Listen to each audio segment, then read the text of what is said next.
It's your boy MMA Gang, and today we make main card predictions for UFC 301. Now, looking at this card, you can obviously tell this isn't the best UFC pay-per-view, but it's alright. It's more like a stacked fight night, but when you have cards like UFC 300, I guess this is the price we pay.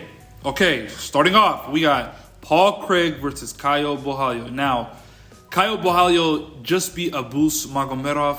He had some very big moments in that fight. They both had big moments, but he got the decision victory. It was a good fight. It was a good win. But I want to focus more on Paul Craig. Paul Craig is coming off a submission loss to Brendan Allen. Now, Brendan Allen's jiu-jitsu is very good. Paul Craig had a couple knee bars he could have gotten in that fight. But overall, what I got from that fight, Brendan Allen was just better than Paul Craig. Paul Craig was having real trouble getting taken down, getting held down. But when you look at a guy like Caio Borralho, I don't know, man. Paul Craig lost to Johnny Walker. Johnny Walker is becoming the laughingstock of the UFC. Not only is he like entertaining, we love Johnny Walker. He's an entertaining guy. He'll throw a flying knee here and there. But when it comes to the top of the food chain guys, he loses. He'll beat an Anthony Smith here and there, which we will get into later on. But when it comes to real competition, he loses. Now, for this fight, I know 100% the fight will end up on the ground, as if either Caio Borralho knocks him down or this fight ends up on the ground. My prediction for this fight, Paul Craig, I'm trusting him for the last time. He's going to get submission off his back. I can see it so many different ways. I can see him trying to get a knee bar. He attempted so much against Brendan Allen. I can see Paul Craig trying to get a knee bar. I can see him trying to get cinching up a triangle as Caio Borralho does a lot of ground and pound. It's going to be like, let's not get something wrong. Caio Borralho is a decision merchant. Like, when you look at him off of his fights, you think this guy's personality, he's a knockout artist. He's a decision merchant. Paul Craig, the fight either ends in a Borralho decision or a Paul Craig finish. I'm leaning towards Paul Craig submission. Yes, that's my prediction. Paul Craig submission. I can see a knee bar. I can see a triangle. I can even see an arm bar getting caught. I'm going to go with the triangle off his back. Paul Craig finishes Caio Borralho. Moving on. We have Michel Pereira versus Ihor Potieria. Now, Ihor is the definition of a journeyman. He did have a good last fight where he came back, thugged his way back in to get a win, but he is a glorified journeyman. Michel Pereira, on the other hand, he's what I like to call the redefined, the better version of Johnny Walker. This guy takes a lot of chances. He's on a 7-fight win streak. Michel Pereira is top of the food chain when it comes to entertaining. I like Michel Pereira. 7-fight win streak. This is big for him. Maybe he gets a fight in the top 8 after this. I could see Michel Pereira getting a title shot early next year, end of this year. A lot of shit can happen, but yeah, he just has more ways to win. He can get a decision. He can get a KO. He has 2 submissions. He's extremely unpredictable. When he comes at you, you're thinking of, is he going to do a flying knee? Is he going to do the Anthony Pettis off the cage kick? He's so unpredictable. He's the less crazy version of Johnny Walker. I don't want to say less crazy. I want to say more defined version of Johnny Walker.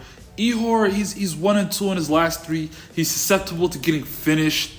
All of his losses are finishes. I can see Michel Pereira getting a knee up the middle. I can see Michel Pereira getting a submission. I'm gonna go with Michel Pereira by KO. Yeah, 100%. Ihor's gonna get finished. This is almost, I think, the lock of the night. But yeah, I'm going Michel Pereira by KO. Moving on, man, we have Anthony Smith versus Vitor Petrino. Now, Anthony Smith is at a crossroads. This is it for Anthony Smith. Anthony Smith is 1-3 in his last 4. He has lost to Johnny Walker. Johnny Walker has lost to almost every top of the food chain guy he's faced. This is crossroads for Anthony Smith. It is what we call a must-win. I hate calling stuff a must-win because I called Dustin Poirier versus Justin Gaethje a must-win if Dustin wants a title shot, and he lost and then beat Benoit Saint-Denis and got a title shot. So it's not a must-win, but man, if Anthony Smith wants to be competing, not for titles, if he wants to be competing at like top 10s, or he is really close to getting out the top 10. Even though that division is kind of top heavy, I'm telling you, this is a crossroads for Anthony Smith. Your UFC career might be on the line. As far as Petrino on the other side, he did come off that fight with Tyson Pedro. Listen, Tyson Pedro's 1-2, that jab cross was working all night. If Tyson Pedro could just only keep distance, that fight could have ended up a lot different.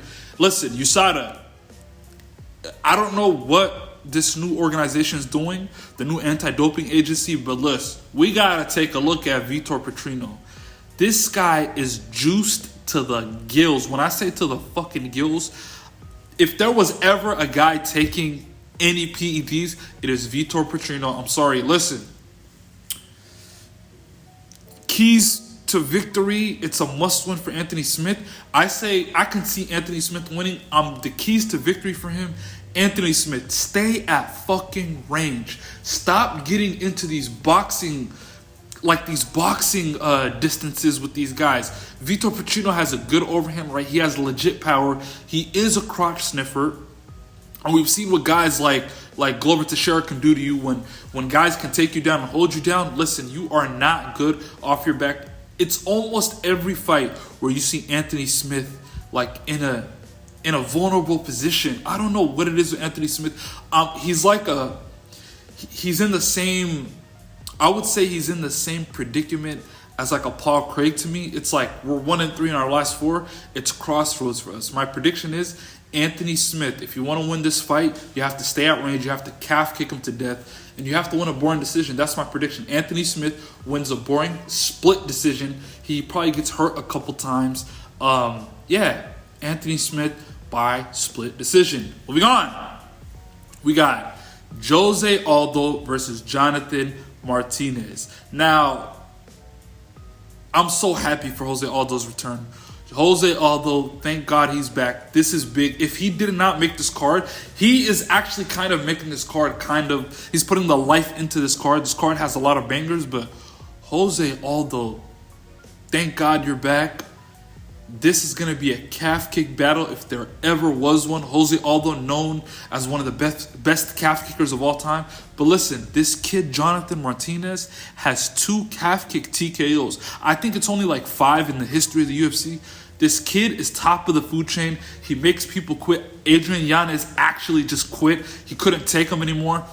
Hey, Jose Aldo's gonna check a lot of those kicks. Now, when you get a calf kick check by a guy who knows how to check him, unless you're like a Jan Blachowicz where you're going shin to shin, a lot of these guys just stop doing it. And then we're gonna see Jonathan Martinez.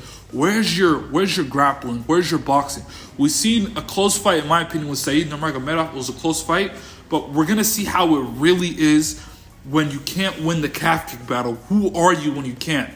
Jose Aldo on the other side, it's tough because I was happy. I thought the reason he came back was he still had more left in the tank.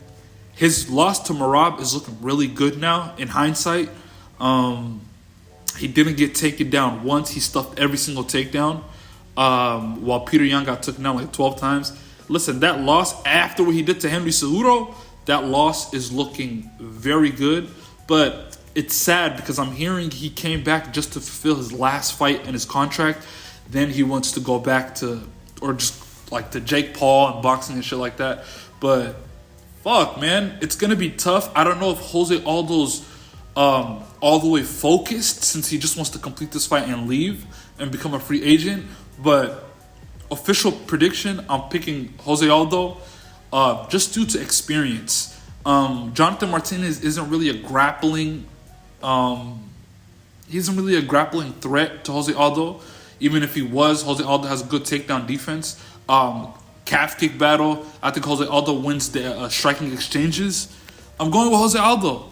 Jose Aldo by decision. Moving on, we got the main event of the evening. My boy, my favorite flyweight, Alexandre Pantoch versus Steve Erceg. Listen, Steve Erceg, you better not be fucking sleeping on this kid. This kid hits really, really fucking hard. His boxing range is actually really good. He's improved so much. People don't understand, this guy is a grappler. His thing is jiu-jitsu. He's really good at jiu-jitsu. He's a very, very, very good grappler. He's submission oriented. He'll go for the submission. He'll jump to a submission. He's very good. He's a sound grappler. But man, that combination versus Matt Chanel was like, damn. The fact that people don't know he's a good, the unknown really can hurt you if you're underestimating this kid just because he's an unknown. I'm telling you, Pantoja, do not underestimate him. He has legit great jiu-jitsu. He has a good guillotine. Shout out to my nigga Dustin. He has a great guillotine. He was known for his submissions. The win versus Matt Chanel, the knockout, just shows he's improving. He's really, really, really dangerous for Alexandre Pantoja, especially if Pantoja's coming in with the mindset like, I'm just going to underestimate this guy. None of the big dogs were ready. Nobody really deserved a title shot, so I'm just going to underestimate him and give this no-name kid a shot. Listen, if you do that, you are in for a rude awakening. For Pantoja, I'm picking Pantoja simply because of his grappling. He has a grappling heavy stance. But you can't shoot no sloppy takedowns. Like if it gets to the third, the fourth, the fifth, where the fight is, you know how Pantoja gets. Pantoja gets all out striking. He'll throw overhands just to clinch and take you down. If you go in for a sloppy takedown, this guy has a really, really good guillotine. He has a good darce. I've seen him threaten people with the anaconda. He has good guillotine. Don't go in with no sloppy takedowns when you're tired. Also, this guy, unlike Brandon Royval, this guy hits really hard. So if you come in with a sloppy takedown, you're susceptible to getting flatlined. You're susceptible to getting guillotined. There's so many stuff if you're not responsible with those takedowns.